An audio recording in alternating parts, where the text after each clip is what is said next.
नमस्कार दोस्तों।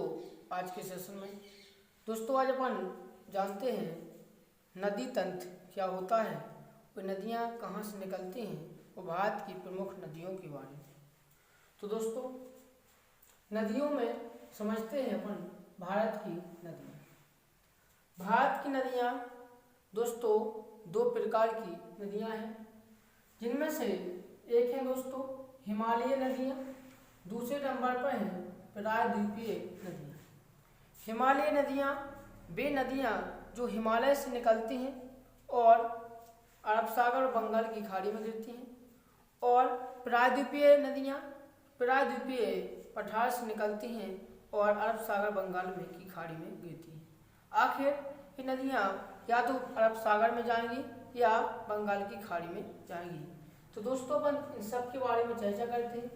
हिमालयी नदियों के बारे में देखें तो हिमालयी नदियाँ वर्ष भर कब दोस्तों वर्ष भर इनमें पानी की उपलब्धता रहती है। वर्ष भर पानी की उपलब्धता क्यों रहती है? तो दोस्त जैसे कि दोस्तों आपको ज्ञात हो कि जो हिमालय है, हिमालय बर्फ का पर्वत है, बर्फ है। हिमालय की पर्वत की ऊंचाई सबसे अधिक है, जैसे कि 8,849 या 50 के लगभग में दोस्तों इसकी क्या है ऊंचाई है हिमालय पर्वत की। हिमालय पर्वत एक नवीन बलित पर्वत है जिसकी ऊंचाई प्रति साल सेंटीमीटर में बढ़ जाती है। तो दोस्तों हिमालय पर्वत के साथ क्या है कि जो ऊंचाई के साथ ऊपर जाते हैं अपन, तो जो तापमान होता है तापमान में कमी हो जाती है। कितनी कमी हो जाती है? तो धरती से अपन ऊपर 165 मीटर ऊपर जाते हैं तो 1 डिग्री सेल्सियस की कमी हो जाती है। कितनी? 1 डिग्री सेल्सियस की कमी हो जाती है। जबकि धरती से नीचे जाते हैं तो 32 मीटर की गहराई पर नीचे जाने पर 1 डिग्री सेल्सियस की वृद्धि हो जाती है। ये दोस्तों प्रकृति का प्राकृतिक नेचर, प्राकृतिक वातावरण है जिसके अनुसार तापमान में कमी और वृद्धि देखी जाती है। तो हिमालय पर्वत की ऊंचाई अधिक होने के कारण यहाँ पर दोस्तों ग्लेशियर पर्वत पाए जाते हैं। क्या पाए जाते हैं? ग्लेशियर पाए जाते हैं। ग्लेशियर से जो नदियाँ निकलती हैं, ये नदियाँ पूरे बरस भर पानी उपलब्ध रहता है क्योंकि धीरे धीरे पिघलते रहते हैं ग्लेशियर। तो अब दोस्तों अपन जैसे कि जानते हैं कि हिमालय पर्वत के जो ग्लेशियर हैं, यहाँ से कौन कौन सी नदी निकलती है इनके बारे में देखते हैं। तो हिमालय से दोस्तों एक तो है सिंधु नदी। कौन सी? सिंधु नदी का पूरा सिंधु नदी तंत्र है, इसके बारे में चर्चा करेंगे। दूसरी नदी का नाम है दोस्तों गंगा। क्या है? गंगा नदी तंत्र। गंगा नदी तंत्र भारत का सबसे बड़ा नदी तंत्र है। और गंगा के बाद में दोस्तों ब्रह्मा। कौन सी? ब्रह्मा नदी तंत्र। कौन सी? ब्रह्मा नदी तंत्र। तो भारत की हिमालय पर्वत से जो नदियां निकलती हैं उन नदियों में सिंधु, गंगा और ब्रह्मा, ये 3 नदियां हैं। आखिर इनका ओरिजिन कहाँ से होता है, कहाँ अंत होता है और इनकी कौन कौन सी सहायक नदियां हैं, इनके बारे में अपन चर्चा करते हैं थोड़े समय में। अब अपन देखते हैं थोड़ा कि प्रायद्वीपीय नदियां कौन सी होती हैं। तो प्रायद्वीपीय नदियां भारत के प्रायद्वीपीय पठार से निकलती हैं और ये दोस्तों एक और अरब सागर में, दूसरी ओर बंगाल की खाड़ी में गिरती है। यानी अपन भारत के मैप में देखें तो दाईं ओर में अरब सागर और बाईं ओर में बंगाल की खाड़ी है। बंगाल की खाड़ी में कौन कौन सी नदियां गिरती हैं, अरब सागर में कौन कौन सी नदियां गिरती हैं, तो इन सब के बारे में अपन चर्चा करते हैं। अब इन नदियों में से कुछ नदियों की स्थिति को अपन देखते हैं कि जैसे कि यहाँ पर मैं ग्लेशियर का एक चित्र बनाते हैं कि ये ग्लेशियर है, मान चलो का है ग्लेशियर है दोस्तों। ग्लेशियर का कोई आकार स्थिति फिक्स नहीं है, लेकिन ग्लेशियर है। यह ग्लेशियर से जो नदी निकलेगी, इस नदी में पानी की उपलब्धता होगी। तो अपन देखते हैं कि मुख्य नदी कौन सी है, सहायक नदी कौन सी है, नदी तंत्र किसे कहते हैं? बेसिन, द्रोणी, बेसिन नदी या द्रोणी क्या कहलाता है? जल विभाजक क्या कहलाता है? इन सब के बारे में अपन चर्चा करते हैं। तो दोस्तों मुख्य नदी जैसे कि यहाँ से ग्लेशियर से जो सी नदी निकली है और ग्लेशियर से निकलने के बाद समुद्र में विलीन हो जाती है। कहाँ पर? समुद्र में मिल जाती है। ऐसी धारा को ऐसे दोस्तों मुख्य धारा कहती है। जैसे किसी झील देखेंगे, अपन लिखेंगे कि झील से निकल करके और समुद्र में विलीन हो जाए, इसमें समुद्र में विलीन हो जाए, समुद्र तक का रास्ता पूरा तय हो जाए, ऐसी नदी को अपन क्या बोलेंगे? मुख्य नदी बोलेंगे। पर्वत ग्लेशियर से निकलती है और ये अपनी ढाल के अनुरूप बहती है और मार्ग बहुत गहरे जो उनका मार्ग होता है बहुत गहरी होते हैं और ये आगे चल के समुद्र में विलीन हो जाती है। ऐसी नदियों को अपन कौन सी दोस्तों? मुख्य नदी कहेंगे। अब दोस्तों सहायक नदी किसको कहेंगे? तो सहायक नदी में अपन लिखेंगे कि सहायक नदी ऐसी नदियों को कहते हैं कि जो किसी झील या झरना से निकलते हुए अपने आगे जाके किसी नदी में मिल जाती है। किसमें? नदी में मिल जाती हैं। इसे अपन सहायक नदी कहते हैं। इन सहायक नदियों में गंगा की सबसे बड़ी सहायक नदी कौन सी है और ब्रह्मपुत्र की कौन सी है और सिंधु की कौन सी है, इन सब के बारे में चर्चा करते हैं। अब अपन नेक्स्ट समझते हैं कि नदी तंत्र क्या होता है। नदी तंत्र को किस प्रकार से? दोस्तों अपन को यहाँ पर परिभाषा नहीं लिखना है, अपन को यहाँ पर ऑब्जेक्ट टाइप में समझना है क्योंकि ये क्लास सभी कॉम्पिटिटिव एग्जाम के लिए महत्वपूर्ण होगी। तो दोस्तों नदी तंत्र में किसको लेते हैं? तो जो मुख्य नदी है, कौन सी? मुख्य नदी प्लस सहायक नदी। मुख्य नदी है। इसके साथ में जिस सहायक नदियां आके आपस में जुड़ रही हैं, जिस सहायक नदियां आपस में जुड़ जाती हैं, ऐसे वाले जो पूरा क्षेत्र बनेगा, जो भूखंड बनेगा, ऐसे वाले क्षेत्र को नदी तंत्र कहती है। इसमें मुख्य नदी और सहायक नदियां, दोनों नदियां आपस में जो तंत्र बनाती हैं, जो क्षेत्र बनाती हैं, उसको नदी तंत्र कहती हैं। अब अपन देखते हैं कि बेसिन किसे कहते हैं और द्रोणी किसे कहती है। तो बेसिन या द्रोणी में अपन लिखेंगे कि जो मुख्य नदी है मुख्य नदी प्लस सहायक नदी और प्लस में मुख्य नदी और सहायक नदी से जो नहरों के माध्यम से, किसके माध्यम से? नहरों के माध्यम से या उनके जो छोटे छोटे स्रोतों के माध्यम से पानी जहां तक जाता है, कौन सी? मुख्य नदी में मुख्य नदी, सहायक नदी और नहरों से जो पानी जितने क्षेत्र में जाएगा, जितने भूखंड में जाएगा, इस पूरे भूखंड को दोस्तों बेसिन कहते हैं। क्या कहते हैं? बेसिन। आपको यहाँ पर समझाएं कि बेसिन जैसे कैसे कि आपने अभी देखा जो चित्र बना है, ये नदी तंत्र है। कौन सा है? नदी तंत्र है। तो ये मुख्य नदी मुख्य नदी में अपन किसको नदी को ले लो? गंगा नदी है। मुख्य में कौन सी नदी? गंगा नदी। इसमें जो सहायक नदियां हैं यमुना, गंडक, कोसी जी का है दोस्तों अपनी सहायक नदियां हैं।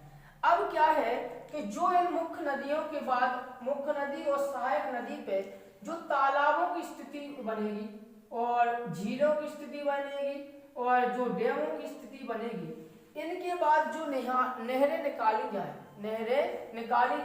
जैसे सबसे बड़ी नहर इंदिरा गांधी नहर, जैसी नहरों के माध्यम से इनका पानी जितने दूर दराज क्षेत्रों तक जाएगा, इन मुख्य नदी के माध्यम से हो या सहायक नदी के माध्यम से हो या तालाब के माध्यम से जो नहरें निकाली उनके माध्यम से हो, जहां तक उस नदी का पानी पहुंच रहा है, उसकी सहायक नदियों को पानी पहुंच रहा है, ऐसे वाले क्षेत्र को अपन बेसिन या नदी द्रोणी तंत्र कहते हैं। तो आपको बेसिन और नदी द्रोणी तंत्र आपको समझ में आया होगा। नेक्स्ट है दोस्तों जल विभाजक। जल विभाजक क्या होता है? तो जल विभाजक में क्या होता है? प्रकृति के अनुसार, प्राकृतिक नेचर के अनुसार जो ढालों की स्थिति होती है, उनकी ढालों की स्थिति और पठार की स्थिति, ढाल या पठारों के कारण, ढालों पठारों के कारण पानी एक सिंपल समतल जगह पर बरसा है और प्रकृति के प्राकृतिक नेचर के अनुसार, ढालों के अनुसार कुछ दोस्तों दाईं ओर हो जाए, कुछ बाईं ओर हो जाए, तो इस प्रकार की अपन जो क्षेत्र बनते हैं, ऐसी जगह को अपन क्या कह देते हैं, जल विभाजन कहेंगे। क्या? जल विभाजन, यानी उठा हुआ भाग और दबा हुआ भाग। कौन सा? उठा हुआ भाग और दबा, यानी ढालों, पठारों या मान के चलो दर्रों, क्या है, दर्रों बोले, दर्रा, ऐसे वाले क्षेत्रों में जल का क्या हो जाए, बंटवारा हो जाए, जल का क्या हो जाता है, विभाजित हो जाता है। इसको अपन दोस्तों जल विभाजन के नाम से जानेंगे। अब नेक्स्ट आगे चलते हैं। तो ये जो भारत की सबसे बड़े नदी तंत्र कौन से हैं? भारत के सबसे बड़े नदी तंत्र कौन सा है? तो सबसे बड़ा नदी तंत्र है दोस्तों गंगा। कौन सा है? गंगा का भारत का सबसे बड़ा नदी तंत्र है, नंबर 1। दूसरे नंबर पर सिंध, गंगा सिंह की गोद में, और कृष्णा ब्रह्मा से महान नदी। इस छोटी सी ट्रैक के माध्यम से अपन क्या समझ रहे हैं? नदी तंत्र समझ रहे हैं। गंगा तंत्र भारत का सबसे बड़ा है, सिंधु नदी तंत्र दूसरे नंबर पर है, जबकि का साइलेंट रखते हैं। और गोद में से दोस्तों गोदावरी बनती है। कौन सी बनती है? गोदावरी बनती है। तो गोदावरी नदी का नदी तंत्र दोस्तों तीसरे नंबर पर हो जाएगा।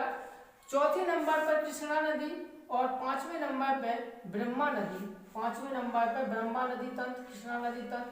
और से फिर से साइलेंट करते हुए अपन साइलेंट करते हुए, और महानदी छठवें नंबर पर। और नहीं से है दोस्तों नर्मदा नदी। कौन सी? नर्मदा मैया तुम तो उल्टी बहो। ये गाने गीत गाए जाते हैं महिलाओं के द्वारा, सुर द्वारा, जो दोस्तों 7 नदी तंत्रों के रूप में भारत की पूरी नदियों का विभाजन हो जाता है। और अपन ने भारत की इन 7 नदियों को पढ़ लिया तो अपन पूरी नदियों को समझ जाएंगे और पूरी नदियों को पढ़ लेंगे। तो दोस्तों आपको देखते देखते ही यहीं पर बोर्ड पर याद हो जाएंगी नदियाँ, ये ऐसा मेरा विश्वास है। तो क्लास को अधिक से अधिक बच्चों के पास शेयर कीजिए। और अब अपन चलते हैं सबसे पहले दोस्तों सिंधु नदी तंत्र के पास।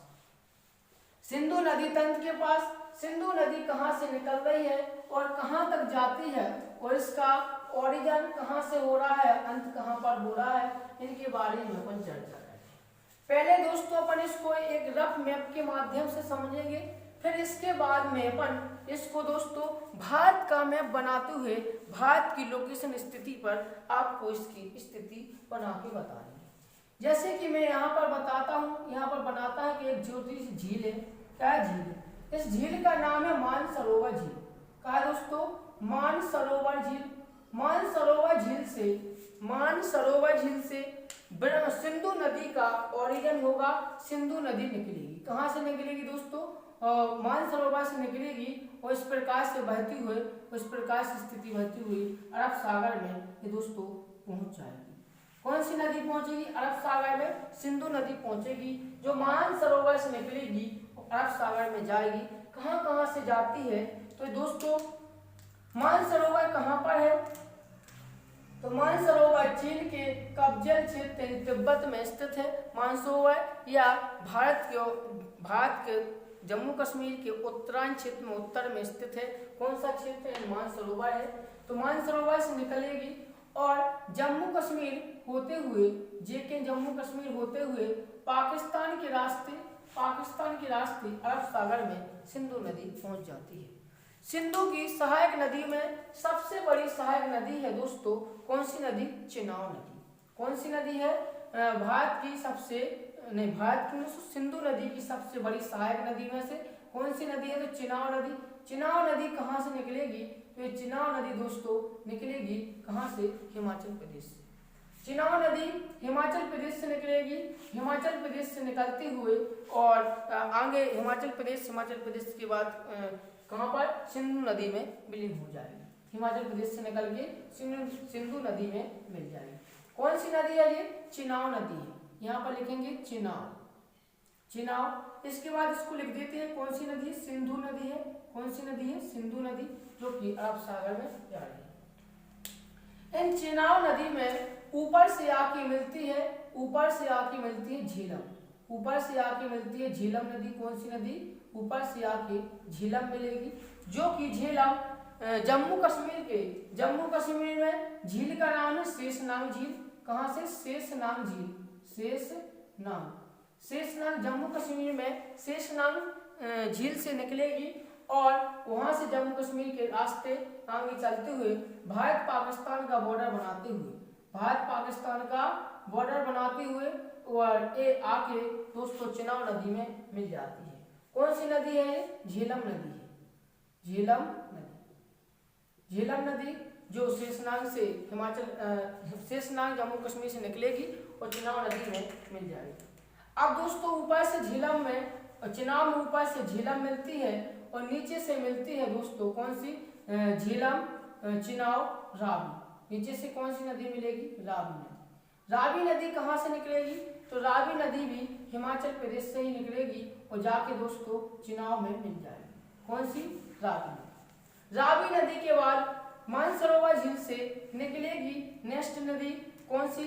जो सतलज नदी है। कौन सी नदी है? सतलज नदी मानसरोवर झील से निकलते हुए और आगे जाके चिनाब नदी में मिल जाती है। कौन सी नदी है? सतलज नदी। कौन सी? सतलज नदी मानसरोवर से निकल के हिमाचल प्रदेश के बाद आगे चलते हुए पंजाब हरियाणा के बॉर्डर से चलते हुए आगे यहाँ पर मिल जाती है, चिनाब नदी में मिल जाती है। और इसकी सहायक नदी है। किसकी सहायक नदी है? जो हिमाचल प्रदेश से ही निकलेगी। किसकी सहायक नदी है? तो हिमाचल प्रदेश से ब्यास नदी। कौन सी? ब्यास नदी हिमाचल प्रदेश से निकलेगी। काले कलर की कौन सी नदी बताइए? ब्यास नदी है। कौन सी है? ब्यास नदी। जब आपको हिमाचल प्रदेश पढ़ाया था और हरियाणा पढ़ाया था, पंजाब पढ़ाया था, तब इन नदियों की आपको स्थिति बताई थी। पांचों नदियों के बीच के जो दोआब होते हैं, दोआब क्षेत्र होता है और इनके कौन कौन से बारी दोआब है, चार्ज दोआब है और ये सब इनके दोआब के विस्त दोआब है। इन सब दोआबों के माध्यम से इनका बीच का क्षेत्र होता है। तो आपने देखा कि 5 नदियों का तंत्र जिसके माध्यम से सिंधु नदी तंत्र बनता है। इस पूरे क्षेत्र को सिंधु नदी तंत्र कहते हैं, जिनमें 5 नदियां हैं। क्रम से लिखेंगे अपन सिंधु। कौन सी है? सिंधु के बाद में आएगी झेलम। कौन सी? झेलम के बाद आएगी चिनाब। चिनाब के बाद में आएगी रावी। कौन सी? रावी के बाद में ब्यास और ब्यास के बाद में सतलज। आपको इन नदियों का स्थिति और लोकेशन याद करते हुए भी याद हो गई होगी। सबसे पहले अपन देखते हैं फिर से कि ये सिंधु नदी। कौन सी? सिंधु नदी के नीचे में आएगी स्थिति किसकी? झेलम नदी की। झेलम नदी आके मिल जाएगी किसमें? चिनाब नदी में। किसमें? चिनाब नदी में। और चिनाब नदी में ही आके मिलेगी कौन सी? रावी नदी। कौन सी? रावी नदी में आके मिल जाएगी कौन सी? तो सतलज नदी। कौन सी? सतलज नदी किधर में मिलेगी? चिनाब में। और चिनाब जाके मिलेगी सिंधु में। और सतलज की सहायक नदी है ब्यास नदी, जिस पर दोस्तों एक बैराज बना है, हरीके बैराज, नहीं तो फरक्का बैराज। कौन सा? नहीं, हरीके बैराज। जहां से दोस्तों कौन सी नदी निकाली गई है? नहीं, यहाँ से इंदिरा गांधी नहर निकाली गई है, जहां पर ये दोनों आपस में मिलती हैं। कौन सी? तो ब्यास और सतलज, जहां पर दोनों नदी मिलती हैं वहां से इंदिरा गांधी नहर निकलती है। और सिंधु की सबसे बड़ी सहायक नदियों में से नदी कौन सी है? तो चिनाब नदी है। अब दोस्तों इनकी स्थिति कहाँ पर देखते हैं? तो इनकी स्थिति दोस्तों पर मैप पर देखते हैं कि मैप पर किस प्रकार से स्थिति इनकी बनी। तो 1 सेकेंड में आपका मैप तैयार हो जाएगा। जैसे कि यहाँ पर देखिए, ये भारत का मैप है। क्या है? भारत का मैप। ये भारत के मैप की स्थिति बनाई है अपन, ठीक है ना। इसको अपन को इतने ही मैप की आवश्यकता पड़ेगी। यहाँ पर है दोस्तों मानसरोवर। क्या है? यहाँ पर मानसरोवर। यहाँ से सिंधु नदी निकलेगी। सिंधु नदी ऐसे बहते हुए और ऐसे पाकिस्तान होते हुए निकल जाएगी। अब इसके बाद में यहाँ से निकलेगी कौन सी? हिमाचल प्रदेश से निकलेगी कौन सी नदी? चिनाब नदी। चिनाब नदी ऐसे आके आगे पाकिस्तान में मिल जाएगी। चिनाब नदी के बाद में ऊपर से निकलेगी जम्मू कश्मीर से झेलम नदी। तो झेलम नदी इस प्रकार से आगे चलती हुई चिनाब नदी में मिल जाएगी। और यहीं से हिमाचल प्रदेश से निकलेगी ब्यास नदी। तो ब्यास नदी आके चिनाब में मिल जाएगी। किसमें मिल जाएगी? चिनाब में। इसके बाद यहाँ से मानसरोवर से ही निकलेगी कौन सी? सतलज नदी। जो कि हिमाचल प्रदेश होते हुए और आगे बढ़ते हुए और पंजाब होते हुए आगे चलते हुए कहाँ पर मिल जाएगी, चिनाब नदी में मिल जाएगी। और इसी की सहायक नदी है कौन सी, तो सतलज की नदी है ब्यास, सहायक कौन सी, ब्यास, जाके सतलज में मिल जाएगी। इस प्रकार से यहाँ पर जो नदियों की स्थिति लोकेशन बनती है, इस प्रकार से मैप पर बनती है। और इस वाले क्षेत्र में दोस्तों अब वर्तमान समय में ये वाले क्षेत्र को लद्दाख है, ये वाला जम्मू कश्मीर का क्षेत्र है, जम्मू कश्मीर के नीचे लगा हुआ क्षेत्र पंजाब है, पंजाब के बाद में यहाँ पर हिमाचल प्रदेश, हिमाचल प्रदेश के बाद यहाँ पर उत्तराखंड, उत्तराखंड के बाद दोस्तों यहाँ पर हरियाणा और नीचे में इस प्रकार से इनकी स्थिति बन जाएगी। तो आपने अभी इसी मैप पर देखा, किसको देखा, तो आपने सिंधु नदी तंत्र को देखा। इसी मैप को थोड़ा आगे बढ़ाते हुए, भारत के मैप को आगे बढ़ाते हुए लेके चलते हैं, तो आपको बताया जाएगा दोस्तों अब ब्रह्मपुत्र नदी तंत्र। क्या, ब्रह्मपुत्र नदी तंत्र, ब्रह्मपुत्र का नदी तंत्र किस प्रकार से स्थिति बनती है ब्रह्मपुत्र नदी की, तो अपन इसके बारे में देखते हैं। आपका ये भारत का मैप है। अब भारत के मैप में अपन देखेंगे कौन सी नदी, ब्रह्मपुत्र नदी तंत्र। ब्रह्मपुत्र नदी का नाम दोस्तों जैसे कि आपको याद होगा, नहीं तो आप देखिए कि ब्रह्मपुत्र नदी भी मानसरोवर झील तिब्बत से निकलती है और तिब्बत के रास्ते चाइना आगे होते हुए अरुणाचल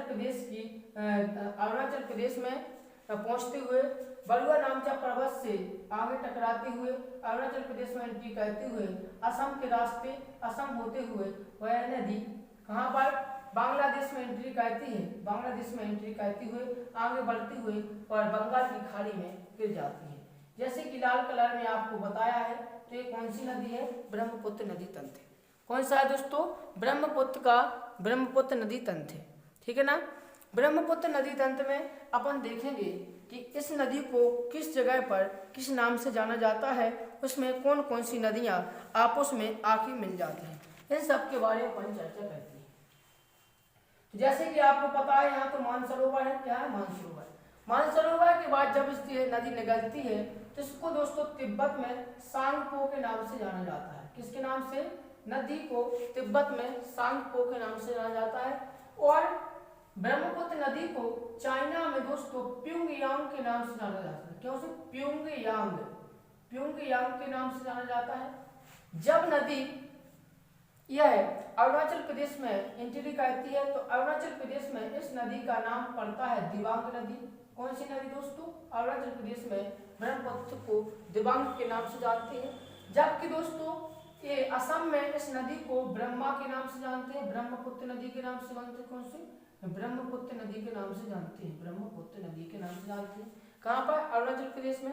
इसके बाद जब अरुणाचल प्रदेश के बाद जब यह नदी बांग्लादेश में एंटर हो जाती है तो इसको बांग्लादेश में इसको दोस्तों किसके नाम से, जमुना के नाम से जानते हैं। किसके नाम से, जमुना के नाम से जानते हैं। जमुना के बाद जब यह नदी बांग्लादेश में ही रहती है, बांग्लादेश के बाहरी क्षेत्र में रहती है, जो थोड़ा बड़ा बन गया है, त्रिपुरा इतना सा। बांग्लादेश में इसमें दोस्तों आके नदी मिलती है मेघना।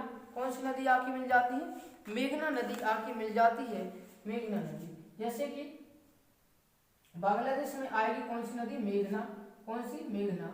तो आगे चलते हुए यह नदी मेघना के नाम से, किसके नाम से, मेघना के नाम से आगे बंगाल की खाड़ी में गिर जाती है। तो आपने देखा कि इस जो सिंधु नदी है, सॉरी जो ब्रह्मपुत्र नदी है, इसको कितने जगह पर कितने नामों से जाना गया है। अब आगे अपन देखते हैं ब्रह्मपुत्र नदी में कहाँ पर कौन कौन सी नदियां आके मिलती हैं। तो ऊपर से नेपाल से आते हुए जो कि नदी है जो निकलेगी, तो जिसका नाम है दोस्तों तीस्ता नदी। कौन सी, तीस्ता नदी। तीस्ता नदी किसकी सहायक है, तो ब्रह्मपुत्र नदी की सहायक नदी है तीस्ता। तीस्ता की राज है जो अरुणाचल प्रदेश में मिलेगी, सुवर्णेश्वरी करके इसका नाम है नदी का। तो वह अरुणाचल प्रदेश में असम वाले क्षेत्र में, जो कि किसकी है, ब्रह्मपुत्र की सहायक नदी है। इसके बाद में अरुणाचल प्रदेश और इस वाले क्षेत्र में आके दिबांग नदी यानी दिबांग नदी मिलेगी और दिहंग नदी मिलेगी। इसके बाद में इसमें ब्रह्मपुत्र नदी में एक और नदी आके मिलेगी जिसका नाम है दोस्तों लोहित नदी। कौन सी नदी है, लोहित नदी। लोहित नदी के बाद और एक और बांग्लादेश से आके मिलेगी, जिसका नदी का नाम है बराक नदी। कौन सी नदी है? बराक नदी, बराक नदी। तो जे प्रमुख लोहित नदी, लोहित के लिए दिबांग नदी, और दिबांग के बाद दोस्तों बराक नदी। ये दोस्तों प्रमुख नदियां हैं, किसकी सहायक नदियां हैं, किसकी सहायक नदियां हैं? तो ब्रह्मपुत्र नदी की सहायक नदियां हैं। ब्रह्मपुत्र नदी पर ही विश्व का एकमात्र नदी द्वीप है, विश्व का एकमात्र नदी द्वीप है, जिसको दोस्तों माजुली द्वीप कहते हैं।